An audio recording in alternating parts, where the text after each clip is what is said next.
कभी कभी सबसे बड़े खतरे एक फुसफुसाहट से शुरू होते हैं, उन लोगों की चेतावनी जो दुनिया को करीब से देखते हैं।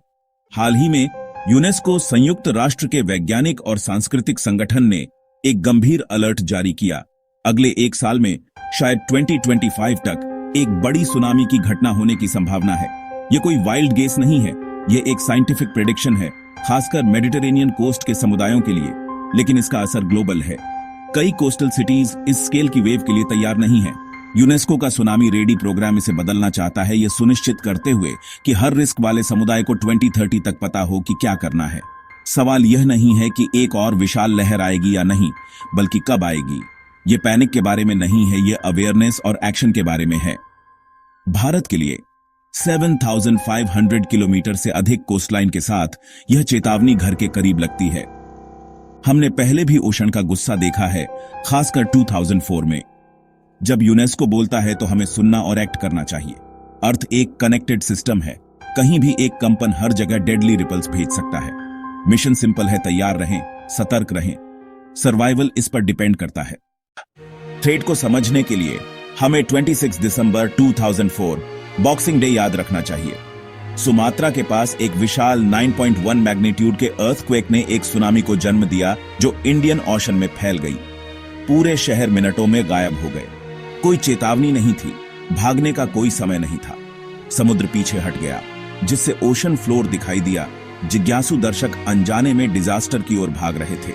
लहरें बदले की भावना से लौट आईं, अपने रास्ते में सब कुछ निकल गई। 14 कंट्रीज में लगभग 230,000 लोगों की जान चली गई। 2004 की सुनामी ओशन की पावर और अनप्रिपेयर्डनेस की कॉस्ट का एक ब्रूटल लेसन थी। हमें उनकी याद में बेहतर करना होगा। एक शांत समुद्र एक किलर कैसे बन जाता है? यह एक्चुअल जियोलॉजी है। अर्थ की सरफेस टेक्टोनिक प्लेटों से बनी है, जो लगातार मूव करती है और स्ट्रेस पैदा करती है। जब प्लेटें फंस जाती हैं और अचानक खिसक जाती हैं, तो एक बड़ा अर्थक्वेक सी फ्लोर को हिला सकता है। यह अचानक मूवमेंट पानी के एक विशाल कॉलम को डिस्प्लेस कर देता है, जिससे एक सुनामी बनती है। नॉर्मल वेव्स के उलट सुनामीज पूरे वाटर कॉलम को मूव करती है और ओशन में जेट प्लेन की स्पीड से ट्रैवल करती है। जैसे ही वे शैलो वाटर में पहुंचती हैं, वे स्लो हो जाती हैं, लेकिन हाइट में बढ़ जाती है, जिससे वे पानी की ऊंची दीवारें बन जाती हैं। सुनामीज अक्सर वेव्स की एक सीरीज के रूप में आती है, सिर्फ एक नहीं। यह नेचर की सबसे विनाशकारी वेव्स के पीछे की ब्रूटल साइंस है। कुछ रीजन्स में ज्यादा रिस्क है, जैसे पैसिफिक का रिंग ऑन ऑफ फायर, जो सेस्मिक एक्टिविटी का 40,000 किलोमीटर का हॉर्स शू है। दुनिया के 90% अर्थक्वेक और अधिकांश सुनामीज यहीं से शुरू होते हैं, जिससे जापान, इंडोनेशिया और यूएस वेस्ट कोस्ट जैसे देश प्रभावित होते हैं। सबडक्शन जोन, जहां एक प्लेट दूसरी के नीचे खिसकती है, प्लैनेट के सबसे पावरफुल सुनामी जनरेटर हैं।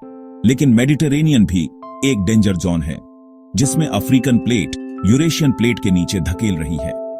हिस्ट्री से पता चलता है कि यह रीजन विनाशकारी सुनामीज को जन्म दे सकता है और प्रेशर फिर से बढ़ रहा है।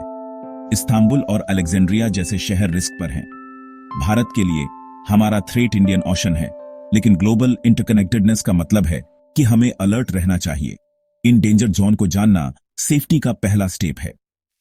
नॉलेज ही पावर है, और सुनामी में यह आपकी जान बचा सकती है।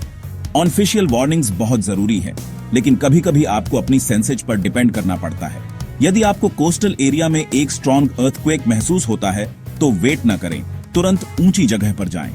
समुद्र के स्तर में अचानक असामान्य बदलाव, या तो पीछे हटना या तेजी से बढ़ना, एक क्रिटिकल वार्निंग है। समुद्र से एक दहाड़ की आवाज एक और डेंजर साइन है। जब आप इन साइंस को देखते हैं, तो तेजी से एक्ट करें, इनलैंड और ऊपर की ओर भागें। बिलोंगिंग्स का वेट न करें। यदि अवेलेबल हो तो ऑनफिशियल इवैक्यूएशन रूट का उपयोग करें। एक बार सेफ होने के बाद वहीं रहें। सुनामीज अक्सर वेव्स में आती हैं। यदि फंस जाएं, तो सबसे ऊंची मंजिल या एक मजबूत पेड़ पर चढ़ें। अभी तैयारी करें। एक फैमिली इमरजेंसी प्लान बनाएं, इवैक्यूएशन जोन जानें और एक गो बैग पैक करें। अपने बच्चों को बताएं कि क्या करना है।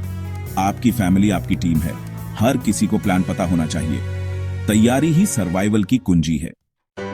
कभी कभी सबसे पावरफुल लेसन यंग लोगों से आते हैं। बॉक्सिंग डे 2004 को 10 साल की टिल्ली स्मिथ ने थाई बीच पर 100 से अधिक लोगों की जान बचाई। उसने स्कूल में सुनामीज के बारे में पढ़ा था और जब समुद्र पीछे हटा तो उसने वार्निंग साइंस को पहचान लिया। टिल्ली ने अपनी फैमिली और दूसरों को बीच छोड़ने के लिए जोर दिया। उसकी चेतावनी ने एक इवैक्यूएशन को ट्रिगर किया। मिनटों बाद सुनामी आई, लेकिन माइकाओ बीच पर कोई नहीं मरा। टिल्ली की कहानी साबित करती है कि सिंपल नॉलेज डिजास्टर को हरा सकती है। एजुकेशन और अवेयरनेस हमारी सबसे अच्छी डिफेंस है। ये लेसन सिखाएं, वे जान बचाते हैं। अर्थ हमेशा रेस्टलेस रहेगी। अर्थक्वेक, वोल्केनो, सुनामीज इनेविटेबल हैं। हम अगली वेव को रोक नहीं सकते, लेकिन हम इसके लिए तैयारी कर सकते हैं। साइंटिस्ट्स की वार्निंग्स डराने के लिए नहीं है, वे एक्शन के लिए एक कॉल है। 2004 की सुनामी ने हमें कड़े सबक सिखाए, जिससे बेहतर वार्निंग सिस्टम बने। टिली स्मिथ की कहानी दिखाती है कि एजुकेशन एक शील्ड है। हम हेल्पलेस नहीं हैं। साइंस और विजिलेंस हमें दूरदर्शिता देती है। तैयारी, पैनिक नहीं, आगे बढ़ने का रास्ता है। ओशन का रिस्पेक्ट करें, लेकिन इससे डरे नहीं। एंजॉयमेंट को अवेयरनेस के साथ बैलेंस करें और अपनी फैमिली को तैयार रहना सिखाएं। यदि वेव आती है तो नॉलेज हमें सर्वाइव करने में हेल्प करेगी।